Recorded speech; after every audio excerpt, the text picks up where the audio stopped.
시간부터는 디모데전서를 마치고 디모데후서를 함께 이제 살피면서 하나님의 귀한 은혜를 나누는 시간을 갖도록 하겠습니다. 오늘 함께 나눌 말씀은 디모데후서 1장 1절부터 8절까지 말씀입니다. 제가 봉독합니다. 하나님의 뜻으로 말미암아 그리스도 예수 안에 있는 생명의 약속대로 그리스도 예수의 사도된 바울은 사랑하는 아들 디모데에게 편지하노니 하나님 아버지와 그리스도 예수 우리 주께로부터 은혜와 긍휼과 평강이 내게 있을지어다. 나의 밤낮 간구하는 가운데 쉬지 않고 너를 생각하여 청결한 양심으로 조상적부터 섬겨오는 하나님께 감사하고 내 눈물을 생각하여 너 보기를 원함은 내 기쁨이 가득하게 하려 함이니 이는 네 속에 거짓이 없는 믿음을 생각함이라. 이 믿음은 먼저 내 외조모 로이스와 내 어머니 유니게 속에 있더니 네 속에도 있는 줄을 확신하노라. 그러므로 내가 나의 안수함으로 네 속에 있는 하나님의 은사를 다시 부리듯 하게 하기 위하여 너로 생각하게 하노니 하나님이 우리에게 주신 것은 두려워하는 마음이 아니요 오직 능력과 사랑과 근신하는 마음이니 그러므로 내가 우리 주의 증거와 또는 주를 위하여 갇힌 자 된 나를 부끄러워 말고 오직 하나님의 능력을 좇아 복음과 함께 고난을 받으라. 아멘.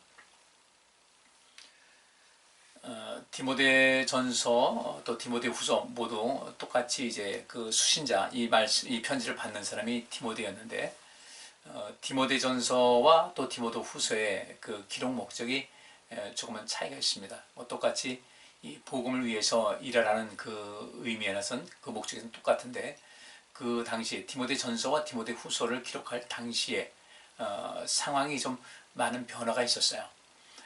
디모데전서를 기록할 때는 그 에베소 교회를 섬기고 있는 디모데에게 그 교회 안에 있는 여러 가지 그 부작용이라보단 교회 안에서 여러 가지 문제를 잘 돌보고 살펴서 그리스도의 몸인 그 교회를 든든하게 세우고 이 복음을 전파하는 그런 전초기지 역할을 감당하라는 면에서 바울이 이제 그 첫 번째 편지를 썼습니다.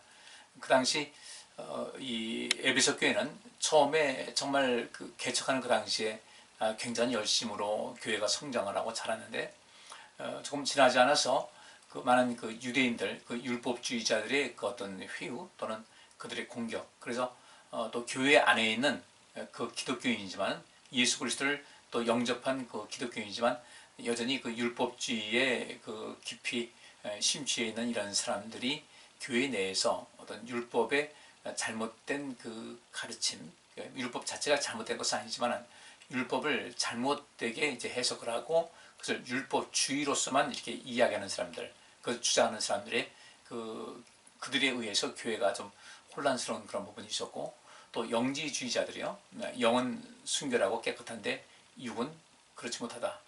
그러니까 예수님께서 이 땅에 육신을 입고 오셨다는 것은 이건 맞지 않는다. 어떻게 더럽고 추한 육신을 입고 이 땅에 오실 수 있겠냐 하는 그 영지주의자들, 영은 순결하고 육은 더럽다라는 이 이분법적인 그 사고를 갖고 있는 사람들이 교회 내에서 이제 그리스도께서 어떤 분인지에 대한 이런 그 많은 잘못된 것을 주장하고 있었어요.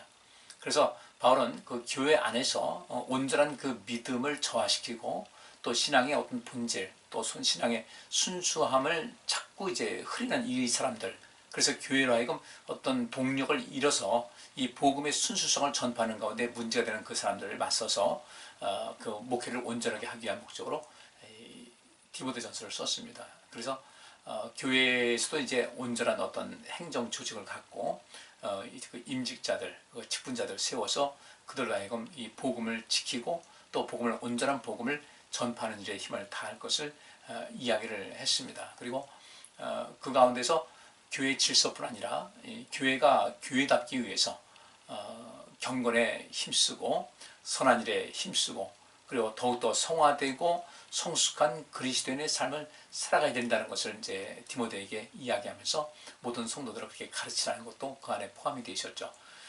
그리고 교회 안에 그 많은 그 신분을 가진 사람이, 여러 다양한 신분을 가진 사람이 있었죠. 또 이렇게 종의 신분을 가진 이 사람들이 있었고, 근데 이 종의 신분을 가진 이 사람들을 자꾸 부추겨서 어떤 교회의 그 부정적인 이미지를 심고자 하는 그런 사람들이 있었어요. 물론 그들이 목적은 다른 것 아니었죠. 돈을 벌고자 하는 그런 목적이었어요.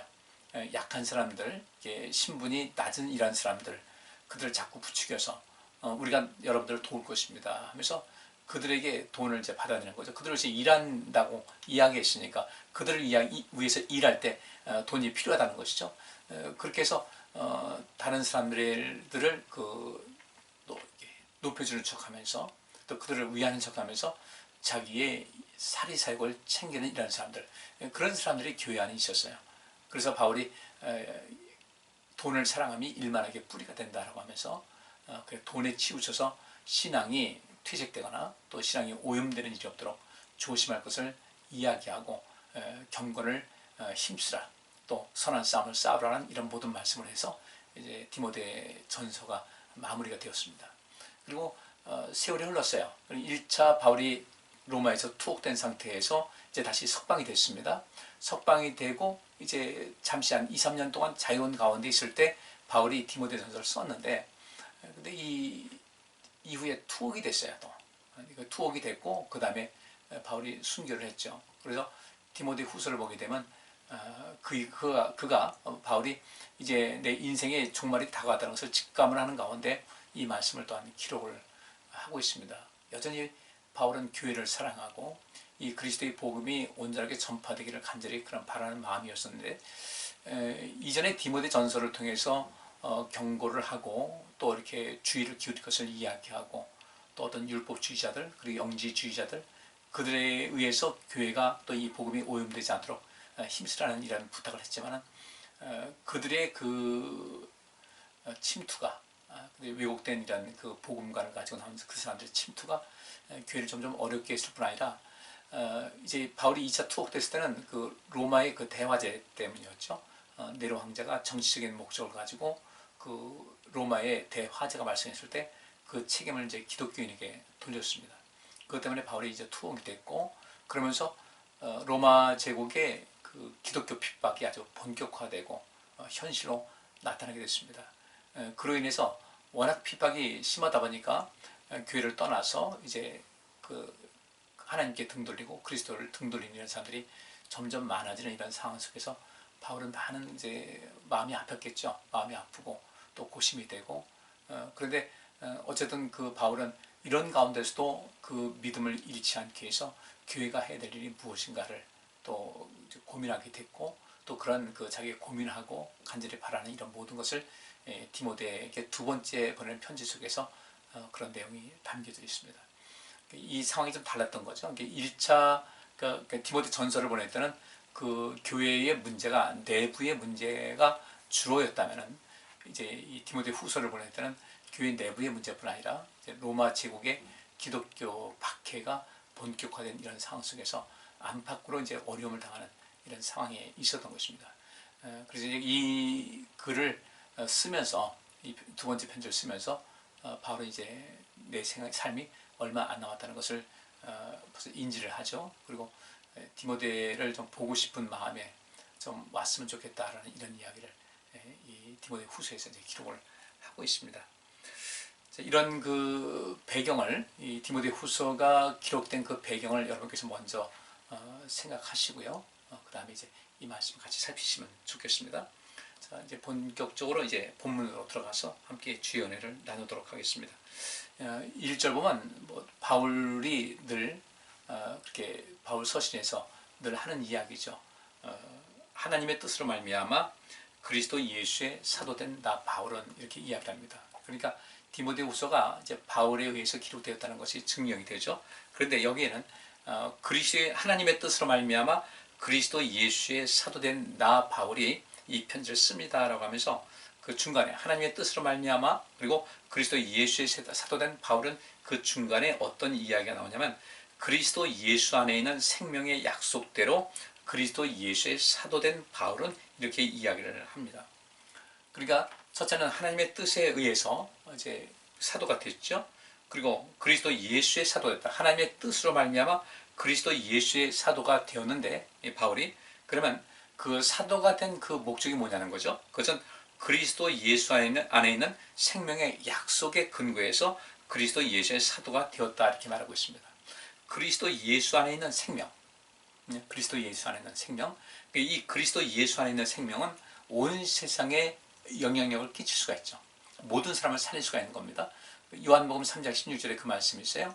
하나님이 세상을 이처럼 사랑하사 독생자 예수를 이 땅에 보내셨고 그 독생자 예수를 믿는 사람은 누구든지 저를 믿는 사람은 멸망치 않고 영생을 얻을 것이다. 예수 그리스도로 말미암아 영생이 보장된다는 거죠. 약속이 됐다는 거예요. 그러니까 예수 안에 생명이 있다. 예수를 믿으면 생명이 있다는 것을 알게 한 것인데 그리스도 예수 안에 있는 이 생명의 약속을 온 세상에 전파하기 위해서 예수 그리스도의 사도가 된 나 바울은 하면서 디모데에게 이제 편지를 씁니다. 그러니까 이 말은 바울이 나는 하나님의 뜻으로 말미암아 그리스도 예수 안에 있는 이 생명의 그 약속, 그 이 생명을 누구든지 저를 믿으면 멸망치 않고 영생을 얻을 것이라는 그 생명의 약속을 온 세상에 전파하기 위해서 그 일을 이루신 생명의 모든 구원을 이루신 예수 그리스도의 사도가 되었다는 것이에요. 그러니까 바울이 이 모든 말씀을 증거할 때 가장 핵심적인 것은 무엇이었냐면 역시 생명이었어요. 디모데후서도 역시 마찬가지입니다. 생명을 이야기하고 있습니다. 물론 이렇게 처음에 그리스도 예수 안에 있는 그리스도 예수 안에 있는 생명의 약속을 이야기하는 것은 아까 서두에 말씀드린 대로 로마의 핍박이 워낙 강하다 보니까 사람들은 자기 목숨을 좀 담보로 내놓고 그 죽음을 각오하고 신앙생활을 해야 될 이런 상황이었어요.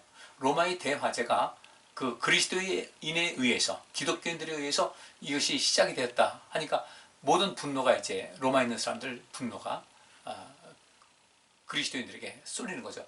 이것이 그 바로의 선동 정책이었어요. 선동을 했어요. 뭐 선동이라는 것은 그 앞에 반드시 어떤 수식어가 들어갑니까? 거짓이죠. 선동은 거짓을 그 바탕으로 시작합니다. 이 거짓말을 바탕 삼아서 그것을 근본으로 해서 선동을 하게 되죠. 진실을 선동한다고 하질 않아요. 그렇게 이 네로 황제가 이 화제가 자기는 이제 정치적인 그 위협을 느끼는 거예요. 정치적인 생명이 끊어질 수도 있다는 것이죠. 이러다가 내가 황제의 자리에서 쫓겨날 수도 있겠다. 그럼 어떻게 할 것인가? 이 기독교인들에 의해서 이게 방화가 돼서 기독교인들이 불을 질러가지고 이렇게 됐다. 그렇게 이야기를 한 거죠. 희생양을 찾은 거예요. 그렇게 거짓된 사실이 아니라 거짓된 이야기를 끄집어내서 이 로마에 있는 사람들을 선동하다 보니까 이거 뭐 그 권력자들이 이 그리스도인들을 또 핍박하는 것뿐 아니라 이제 일반인들까지도 대놓고 뭐 테러를 가하고 죽이고 하는 이런 일이 비일비재했던 것입니다. 그러니 이 속에서 그 자기 생명은 하나밖에 없는데 이 속에서 자꾸 교회 내에 이탈자가 생기게 된 거예요. 바울은 이 속에서 더 큰 목적을 이야기하는 겁니다. 그리스도 예수 안에 있는 생명의 약속. 우리가 지금 이런 그 생명의 위협을 받고 있는 가운데 있더라도 그러다 그리스도 예수 안에 있는 그 생명의 약속을 믿고 우리가 믿음에서 떠나지 말자는 것이죠. 그 이야기를 하고 있는 거예요. 물론 이런 가운데 이제 많은 그리스도인들이 숨어서 지냈죠. 자기 믿음을 버릴 수는 없고 믿음을 지키자니 또 대놓고 다닐 수는 없고 하니까 이 사람들이 이제 숨어서 이제 하나님을 섬기는 이런 상황이 됐고 이외에 그 카타콤이라는 그 지하 동굴 묘지, 지하 묘지에서 그리스도인들이 이제 생활을 하게 된 이런 상황이 됐습니다. 어쨌든 이 속에서 교회를 떠난 사람도 있었지만 여전히 그 예수 그리스도 안에 있는 생명의 약속을 믿고 믿음을 저버리지 않은 사람들이 또 있었던 거예요. 이 말씀 보면서 우리는 과연 어떤 모습일까? 나는 어떤 상태인가를 좀 보셔야죠. 나는 어떤 상태일까? 나는 믿음을 지키고 있는가? 그렇지 않은가를 좀 보셔야 돼요. 그러니까 이 디모데 후서 전체를 이해하려면 1절 말씀이 굉장히 중요해요. 바울이 왜 사도가 됐는가? 또 바울이 사도가 됨을 통해서 그 기독교인들의 어떤 대표자적인 격이 되다 보니까 바울이 체포가 된 거예요. 그래서 지금 감옥에 있고 결국 순교했습니다. 디모데후서를 기록할 당시엔 우리가 이 말씀 보면서 알겠지만 그런 감옥에서 쓴 편지였어요. 그리고 이제 그것이 이제 그의 삶의 마지막 모습이 된 것이죠. 기독교의 그 핍박을 통해서 교회를 이탈하는 사람들이 많아요. 똑같다는 것이나 이런 모든 생활 속의 편안함을 통해서 신앙의 나태함을 통하여 교회 안에 있으나 교회를 떠난 것과 별 차이가 없는 이런 모습이나 사실 똑같은 거예요. 결과는 똑같다는 거죠. 믿음에서 떠나 있다는 겁니다. 이 당시에는 워낙 그 로마 제국의 기독교 핍박이 심하다 보니까 그 생명을 유지하기 위해서, 생명을 지키기 위해서 교회를 떠난 사람들이 많아요. 근데 그 가운데서도 이 육신의 생명 이런 모든 것보다는 내가 영원한 생명에 관심 갖고 믿음을 지키는 사람들 있었어요. 그렇다고 해서 뭐 대놓고 거기서 나가서 예수 믿고 구원받으라고 이렇게 할 수는 없었던 것이죠. 그런데 이게 숨어서라도 복음은 계속해서 전파가 되었던 것은 사실이거든요. 그들의 그 복음 전하는 어떤 그 탁월한 그 복음에 대한 열정과 또 기술, 물론 그 가운데서도 우리 하나님께서 함께 하셨다는 것은 부인할 수가 없는 것이고요. 어쨌든 주께서 지켜주시는 것이거든요. 그래서 그 핍박 때문에 교회를 떠나는 것이나 이 모든 그 신앙생활이 아주 자유로운 그런 상황 속에서 그 어떤 이유에 의해서 내 신앙생활이 해태해진다거나 해태해진다는 것은 이렇게 느슨해진다는 거죠. 뭐 게을러진다든지. 그리고 자꾸 그리스도에게서 멀어지는 것이나 결과는 똑같은 것인데 우리는 지금 이 시대는 로마 시대와 같은 그런 핍박은 없었지만은 그 핍박의 결과로 인해서 많은 사람들이 교회를 떠났는데 지금은 전혀 그렇지 않은데도 불구하고 이 좋은 세상, 편안한 세상, 누구도 우리 신앙생활을 간섭하지 않는 가운데서도 자꾸 그리스도에게서 벗어나고 생명의 길에서 이탈해서 멸망으로 인도하는 그 길과 그 문을 향해 달려가는 모습은 혹시 내가 아닌가라는 것에 관심을 갖고 이 말씀 한번 살피면서 우리의 믿음을 점검해보고 우리가 다시 한번 각성하는 깨어있는 그런 신앙인이 되어야 될 줄 믿습니다. 그러면서 그렇게 자기소개를 합니다. 하나님의 뜻으로 말미암아 예수 그리스도의 사도가 된다. 바울은 그리스도 안에 있는 이 생명의 약속을 여러분들에게 증거하기 위해서 또 이것을 디모데에게 증거하기 위해서 사랑하는 아들 디모데에게 편지한다. 그리고 이것은 디모데에게 편지란 것이지만 오늘날 이 시대에 성경이 돼서 모든 그리스도인들 또 모든 사람들에게 그 대상을 삼는 이런 모습이 된 것이죠. 그러니까 디모데에게 편지한다. 이 사랑하는 아들 디모데에게 편지한다. 사랑하는 아들에게 보내니까 이 어려운 상황 속에서 또 얼마나 디모데가 걱정이 되겠어요. 자기는 이제 감옥에 갇혀 있는 상태에서 죽음을 앞둔 그런 가운데 있고 또 그런 가운데서도 복음을 지키라고 하는 이 말을 전하는 바울의 마음은 오죽하겠어요? 예수님의 마음도 똑같았겠죠. 그럼에도 불구하고 이 복음을 지키기 위해서 그 자기 신변에 어떤 위협이라든지 이런 모든 것을 감수하는 것은 굉장히 의미가 있다는 겁니다. 그러고 보면요, 우리는 참 좋은 시대에 살고 있잖아요. 행복한 시대에 살고 있어요. 그런데 왜 이 당시 교회에 그렇게 엄청난 핍박이 있음에도 불구하고 믿음을 지킨 사람들 많이 있었는데, 물론 교회를 떠난 사람도 있었지만 믿음을 지킨 사람 많이 있었는데, 우리는 믿음을 지키기 위해서 이런 좋은 상황 속에서 우리 믿음 지키는 것은 얼마나 쉬워요. 그런데 그렇지 못하다는 거죠. 특별히 이 코로나 사태를 겪으면서 여기서 이제 좋은 열매 또 반대로 그렇지 않은 열매가 구분이 되고 있다는 것이에요. 이 심각성을 우리가 좀 살펴야 될 것 같습니다. 사랑하는 아들 디모데에게 편지하노니 하나님 아버지와 그리스도 예수 우리 주께로부터 은혜와 긍휼과 평강이 내게 있을지어다 그랬어요. 은혜가 있기를 원한다. 하나님의 너그러움, 하나님께 주시는 그 기쁨을 말합니다. 긍휼, 하나님의 부드러운 자비로우심, 평강, 이것은 하나님과 더불어 하나가 되고 모든 그리스도인들이 하나가 되고 안식을 누리고 어떠한 상황 속에서도 그 마음의 안식과 고요함과 또 더 나아가서 주께서 베푸신 은혜 속에서 크게 번영하는 이런 모든 역사가 너에게 있을지어다. 그러니까 지금 바울도 지금 상황을 알고 있고 디모데도 알고 있어요. 물론 디모데가 목회하고 있는 에베소 교회는 로마는 지금 말하면 이제 유럽 지역이고 에베소는 그 소아시아 지금 터키 지역이니까 거리가 많이 떨어졌잖아요. 근데 여전히 모두가 다 이 로마 제국의 영향에 있었기 때문에 네로 황제가 기독교인들을 핍박하는 이런 모든 것은 로마가 물론 가장 좀 심했겠죠. 근데 그 여파가 굉장히 널리 이제 퍼져나간 거예요. 에베소 교회도 만만치 않았던 겁니다. 곳곳에서 이제 이런 어려움이 있게 된 것이죠.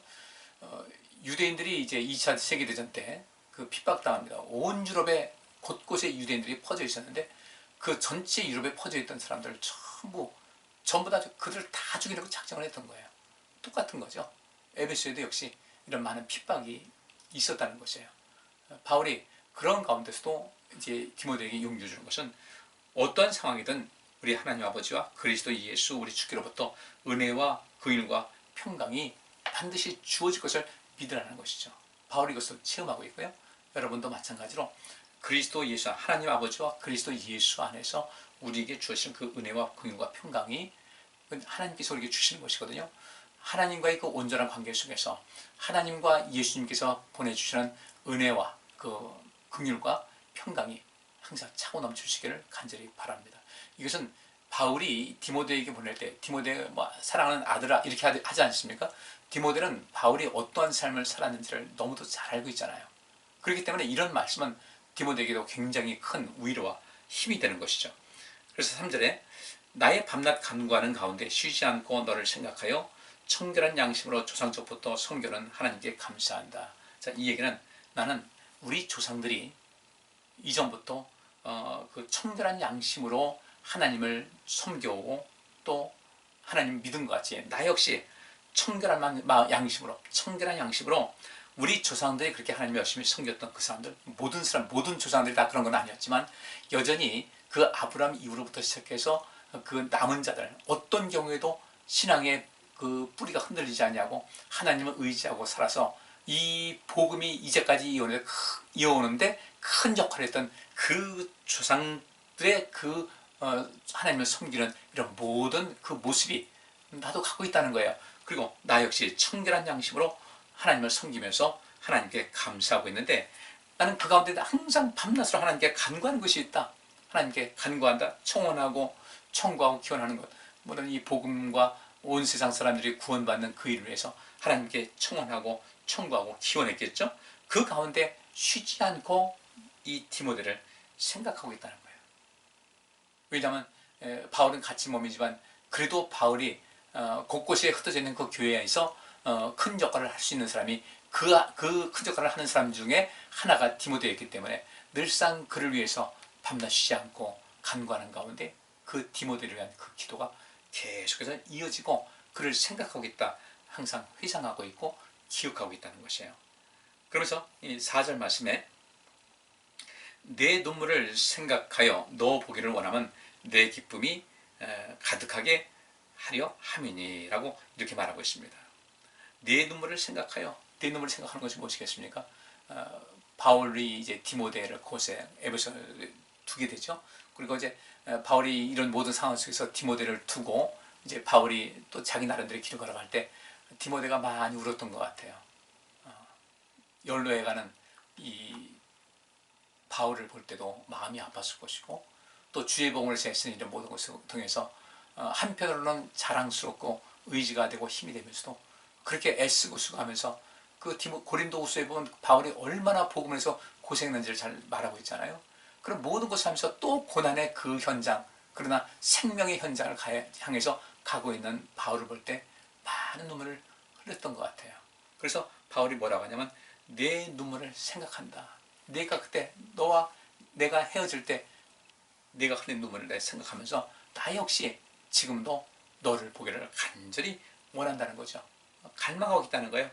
나는 너를 얼마나 사랑하는지 디모데 너의 얼굴을 보고 싶다. 그리고 너의 얼굴을 본다면 내 기쁨이 가득할 것 같다. 너를 보고 싶은 것은 내 기쁨이 가득하게 하라며 디모데도 바울을 보면 힘이 되고 위로가 되지만 바울 역시 마찬가지로 디모데가 굉장히 의지가 되고 힘이 됐던 좋은 관계였던 것 같아요. 그리고 그 속에서 5절에 이런 말씀하죠. 이는 내 속에 거짓이 없는 믿음을 생각함이라.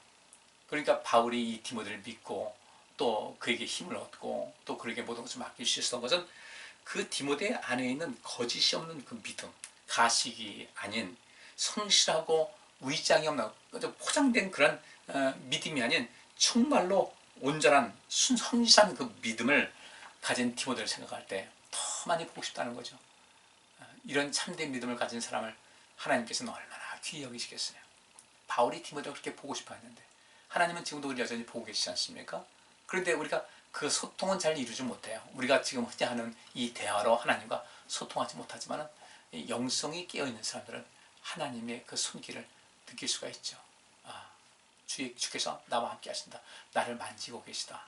내 마음속에 함께 계시다. 내 생각 속에 함께 계시다. 그 속에서 우리가 무엇을 얻겠습니까? 우리는 희망을 잃지 않아요. 그것을 믿는 사람들은.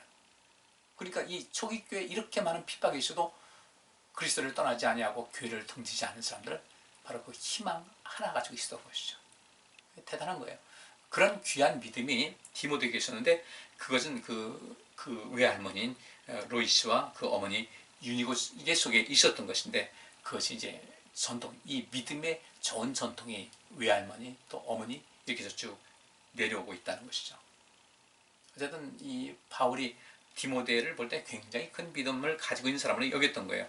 근데 이제 에베소 교회도 그렇고 온통 이 로마 제국에 있는 그런 모든 교회들이 이제 핍박의 소용돌이 속에 들어갔는데 디모데 역시 마찬가지로 교회 리더다 보니까 어떤 문제가 발생하면 제일 먼저 붙잡혀갈 수밖에 없겠죠.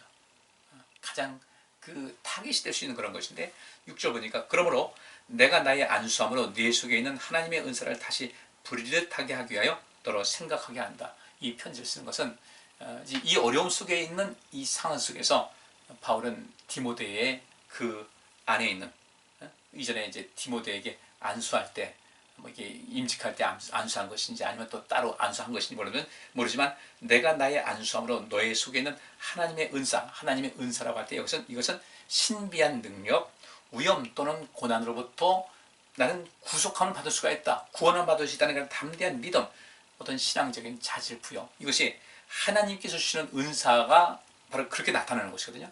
하나님의 은사가 우리에게 나타나게 되면 신비한 능력이 있어요. 그 다음에 위험 또는 고난으로부터 나는 구속함을 받을 수가 있다는 이런 자신감과 희망이 있고 신앙적인 어떤 영적인 자질이 부여가 된다는 거예요. 바울은 그것을 체험했었고 또 이전에 이 디모데에게 안수할 때 그런 것을 또 체험을 한 것이죠. 그래서 모든 것을 일을 잘 감당했는데 그 불길이 계속해서 꺼지지 않게 하기 위해서 flames, 여기 영문성에 뭐 flame이라고 되어 있어요. 불꽃이에요. 다시금 그 신앙의 그 뜨거운 불길, 하나님의 그 은사가 임했을 때 엄청난 그 붕의 역사가 있다는 것이죠. 성령이 임했을 때 불에 갈라지는 혀같이 것이 보였다고 했는데 그 안에 활활 타오르는 그 불길같이 이 모든 주변 환경의 어려움으로부터 능히 헤쳐나갈 수 있는 그런 것이 임할 수 있기를 간절히 바라는 마음으로 그 안에 하나님의 은사, 그 영적 자질과 또 신비한 능력, 이런 모든 하나님의 도우실 것을 믿는 이런 희망과 담대함, 이 모든 것이 그 속에서 활활 타오르게 하기 위해서 이 편지를 쓰고 있다는 것이죠. 그렇다면 우리도 이제 이 말씀을 이렇게 같이 상고하면서 우리 속에도 그런 역사가 꼭 나타날 수 있기를 원합니다. 그러면서 이렇게 얘기합니다. 7절에 하나님이 우리에게 주신 것은 두려워하는 마음이 아니요 오직 능력과 사랑과 근신하는 마음이다. 지금 여러 가지로 두려워하는 마음이 분명히 있겠죠. 그 당시 그렇게 핍박이 심한데 누구라서 그리스도인 중에 두려워하는 마음이 없는 사람이 누가 있겠어요. 그러나 우리 하나님께서 주시는 것은 우리에게 두려운 마음을 주시지 않는다. 우리가 진정 그리스도 안에 있을 때는 이 두려운 마음을 이길 수 있는 그 능력이 우리에게 임하게 되고 그 다음에 하나님 사랑의 이 모든 것이 사랑은 모든 것을 이길 수 있는 그 힘이 되지 않겠습니까? 그래서 능력과 사랑과 근신하는 마음, 이 훈련과 절제, 이 어려움 속에서 절대로 이 내 믿음을 저버리지 않는다. 더 키워야 되겠다는 이런 강렬한 마음으로 훈련하고 또 절제하는 그런 마음, 스스로를 통제할 수 있는 이런 마음을 우리에게 주신 것이지 하나님께서는 우리에게 두려운 마음을 주시는 것이 아니다. 따라서 지금 우리에게 두려운 마음이 있다고 할 때 우리 하나님을 다시 한번 바라보셔서 하나님 이 디모데의 마음속에 이전에 바울이 안수할 때 불릿했던 그 속에 있던 그 하나님의 은사가 다시금 불타오르시기를 간절히 바라듯이 디모데와 더불어 거기 있는 모든 그리스도인들에게 이전 두려운 마음보다는 능력과 하나님의 능력을 믿는 거죠. 또 하나님의 임재하신 그 하나님의 은사, 능력, 사랑, 근신하는 마음, 절제하고 통제하고 믿음을 굳건히 지킬 수 있는 이런 마음을 하나님께서 허락하신다는 거예요. 따라서 우리 안에도 어떤 두려운 마음이 임할 때 그 두려운 마음을 밀어내고 채울 수 있는 그런 능력, 성령께서 임하시면 당연히 되는 거죠. 하나님의 은사를 부리듯하게 한다는 것은 이미 그 성령의 충만함의 역사를 통해서 그런 모든 두려워하는 마음을 밀어내고 그 속에서 어떻게 담대함이 있게 되겠죠. 하나님의 능력이 임하니까 그 능력으로서 큰 일을 할 수가 있는 것이겠죠. 그러니까 그 어려움 속에서도 그 성령 충만한 그런 많은 사람들에 의해서 많은 사람들이 병도 고침받고 귀신도 쫓겨나게 되고 온갖 이적과 표적이 많이 나타났다는 거예요. 그러니까 교회가 계속해서 그 어려움 속에서도 교회를 떠나는 사람도 있었지만 교회를 채우는 사람들이 더 많았던, 그래서 결국은 로마를 그 무릎 꿇게 한 그런 결과를 가져온 것 아니겠습니까? 그런 면에서 우리는 하나님의 능력을 절대로 여러분들 소홀히 여기지 마시고 간과하지 마시고 주께서 함께 하시면 모든 것을 할 수 있다. 주께서 우리에게 주신 것은 두려워하는 마음, 그것보다 능력을 주시고 모든 것을 사랑할 수 있는 그런 힘을 주시고 또 끊임없는 그런 신앙의 훈련을 통해서 성화되고 참 하나님의 자녀로서 살아갈 수 있는 그런 모든 것을 허락해 주시는 분이라는 것을 말하고 계세요. 마지막 8절, 그러므로 네가 우리 주의 증거와 또는 주를 위하여 갇힌 자 된 나를 부끄러워 말고 오직 하나님의 능력을 쫓아 복음과 함께 고난을 받으라. 하나님께서 주신 것은 이 복음을 증거하는 가운데 어려움은 분명히 있지만 하나님께서 우리에게 주시는 것은 두려워하는 마음을 주는 것이 아니다. 분명히 두려움을 느낄 것이다. 그런데 그 두려움을 느끼지만 그 두려움을 느끼는 마음보다는 더 큰 것, 더 큰 것을 우리에게 주신다는 거예요. 뭘? 능력이죠. 능력과 사랑과 모든 것을 그 어려움 속에서 흔들림이 없는 그 자기를 잘 통제할 수 있는 그런 힘을 주시는 것이니까 이 고난이 온다고 할 때 그 고난의 앞에서 무릎 꿇지 말고 그 고난을 인내함으로 잘 이겨나가게 되면 우리 주의 놀라운 은혜가 넘치게 되고 결국은 승리자가 될 것이라는 것을 바울이 이야기를 하고 있습니다. 자, 이제 말씀 맺겠습니다. 우리 마음속에 두려워하는 마음 갖지 마시고요.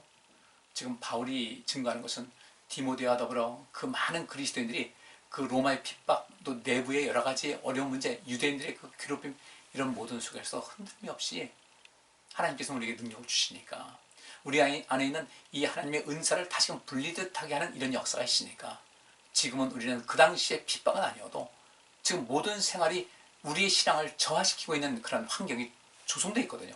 그 힘이 굉장히 강하게 지금 우리를 누르고 있는데 이제 다시금 우리가 하나님의 능력, 우리 안에 있는 하나님의 은사를 다시금 불 붙이셔서 다시금 활활 타오르게 하셔서 여러분들이 모든 것의 능력과 사랑과 또 절제함을 통하여 근실함을 통하여 복음을 위해서 귀하게 쓰임받으시고 여러분 삶에도 큰 힘을 얻을 수 있기를 주의 이름으로 축복합니다. 우리 열심히 되셔야 돼요. 회복하셔야 돼요. 그래야 내가 살아요. 그래야 세상을 살릴 수가 있습니다.